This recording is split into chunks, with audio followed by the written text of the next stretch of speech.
किसान का पुत्र बने सचिवालय सहायक प्रशाखा पदाधिकारी। वहीं दूसरा साथी बने बीपीएससी शिक्षक। दोनों का एमके कोचिंग सेंटर पलनिया में हुआ भव्य स्वागत। बांका कटोरिया प्रखंड क्षेत्र के कुल्हासर गांव निवासी सुरेश यादव का पुत्र रंजीत यादव ने अभावग्रस्त माहौल में रहते हुए कड़ी मेहनत व लगन से सचिवालय सहायक प्रशाखा पदाधिकारी बनकर अपने क्षेत्र का नाम रोशन किया है। वहीं दूसरा साथी मालवथन गाँव के तगधू यादव के छोटा पुत्र चुनचुन यादव ने बीपीएससी शिक्षक परीक्षा में सफलता हासिल कर अपने गांव का नाम रोशन किया है। इससे इनके परिवार सहित आसपास गांव के लोग काफी खुश है। इसलिए इन दोनों के सफलता के लिए एमके कोचिंग सेंटर पलनिया के संचालक एवं शिक्षक मिथिलेश कुमार व गुड्डू कुमार के साथ वहां उपस्थित सभी विद्यार्थियों ने फूलों की वर्षा करते हुए भव्य स्वागत किया। साथ ही इन दोनों साथियों ने बताया कि हमारी मैट्रिक की पढ़ाई गाँव से ही अभावग्रस्त माहौल में हुई है और आगे की पढ़ाई के लिए काफी संकटों का सामना करना पड़ा है। कड़ी मेहनत एवं शानदार उपलब्धि हासिल करने के कारण हम दोनों गाँव के अन्य युवाओं के लिए प्रेरणा स्रोत बन गए हैं। साथ ही कोचिंग सेंटर में सभी छात्र छात्राओं को संबोधित कर कहा कि सफलता पाने के लिए लगातार परिश्रम एवं कड़ी मेहनत को अपना मूल मंत्र बनाएं और सफलता पाने के लिए संकटों से न घबराएं। इसी तरह अनेकों बातों को कहते हुए सभी विद्यार्थियों को संबोधित किया।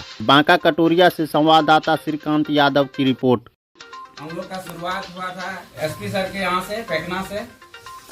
सर भी थे, सर भागलपुर में ही उस टाइम पढ़ रहे थे, लेकिन ऐसा सुविधा नहीं था जितना कि अब सर मेहनत करवा रहे हैं और सुविधा दे रहे हैं। जो जिसको पसंद हो रहा है उस क्षेत्र में जाइए, सबका कोई ना कोई मोटिवेशन है, देखिए समझिए और आगे बढ़ते जाइए। हम लोगों का जब था उस टाइम में संघर्ष, जब पढ़ते थे तो आर्यन भी कहता था कि आप इस तरह का पढ़ रहे हैं तो हमको भी पढ़ना है। एक दूसरे को देखकर कंपटीशन पालना है और एक दूसरे को देखकर लड़ाई नहीं, कंपटीशन करना है कि नहीं वो इतना अच्छा पढ़ रहा है तो हम भी पढ़ेंगे। ऐसा सिचुएशन जब तक आ जाएगा, जब कंपटीशन माइंड में आ जाएगा कि नहीं वो आगे बढ़ रहा है हम भी बढ़ेंगे, तो फिर हर बच्चा सक्सेस हो जाएगा। जो बाहर जा सकते हैं वो एकदम बिल्कुल बाहर जाइए, पढ़िए, और जो नहीं जा सकते हैं वो कंटिन्यू सर के पास ही यहाँ पढ़ना है, क्योंकि यहाँ भी हम लोग कंपटीशन का क्लास शुरू करने जा रहे हैं और कर चुके हैं 16 तारीख से, और फिर 22 तारीख से शुरू होगा। और एक साल के अंदर यहाँ भी हम लोग भागलपुर की जैसा माहौल बनाना है। भागलपुर में जो पढ़ाई होता है वो यहाँ भी लाके दिखाना है और सबको बताना है कि नहीं गांव से भी सबको सक्सेस होकर दिखाना है और गांव से भी सक्सेस होता है, ये हम लोग को दुनिया को भी बताना है। ठीक है, सभी को एक बार फिर से नमस्ते और थैंक यू।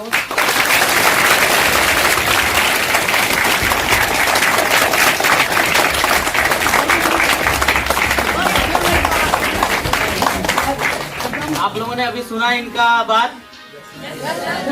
हर एक मनुष्य के जीवन में स्ट्रगल आता है। इन्होंने जितना स्ट्रगल किया मैंने अपनी आंखों से देखा है। किसी क्लास में मैं बताया भी हूँ कि इन्होंने कितना स्ट्रगल किया है और आज जाकर के ये प्रशाखा पदाधिकारी बने हैं, इतने बड़े अधिकारी बने हैं कि अभी तक इस इलाके में कोई नहीं है।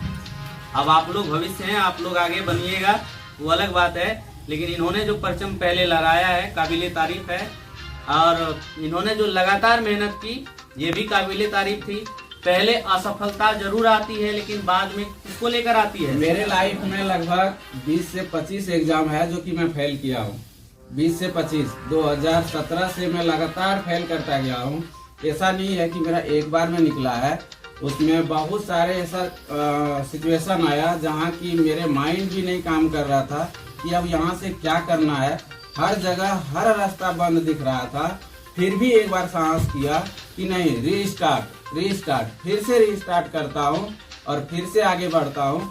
इस तरह का मेरे अंदर जुनून था कि नहीं हम जब तक सक्सेस नहीं होंगे तब तक हम स्टॉप नहीं करेंगे। और अभी भी मैं कहता हूँ कि अभी भी मेरा स्टॉप नहीं है और आगे बढ़ना है और आगे और सपना देखे हैं जिसको पूरा करना है।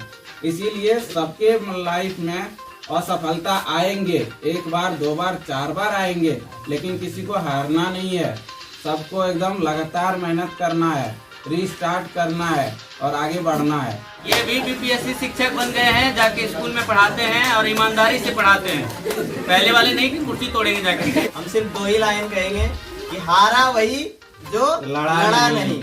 इस तरह आप लड़ेंगे तो कभी नहीं हारेंगे, है ना।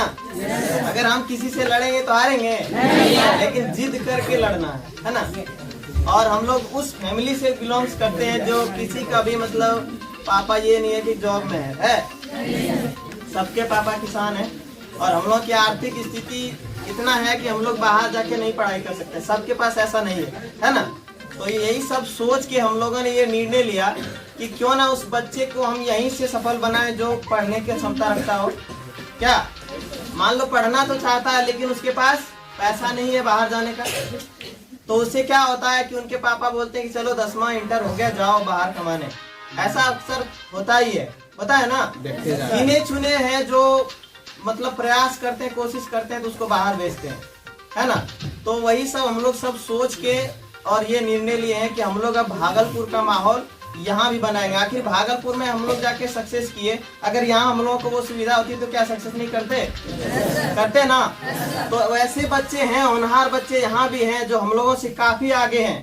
तो हम चाहते हैं कि उनको अगर भागलपुर वो जाने में सक्षम नहीं है तो उनको हम यही सक्षम करा देंगे, यहीं पे उसको सारी सुविधाएं देंगे, सारा चीज क्लास देंगे, उससे टेस्ट लेंगे, सब चीज उसको यहीं मिलेगा। तो क्या वो सक्सेस नहीं करेंगे? बस एक ही लाइन फिर वही है कि हारा वही जो लड़ा नहीं। तो आप लोग लड़ने के लिए तैयार हैं? बहुत बढ़िया, थैंक यू सभी को।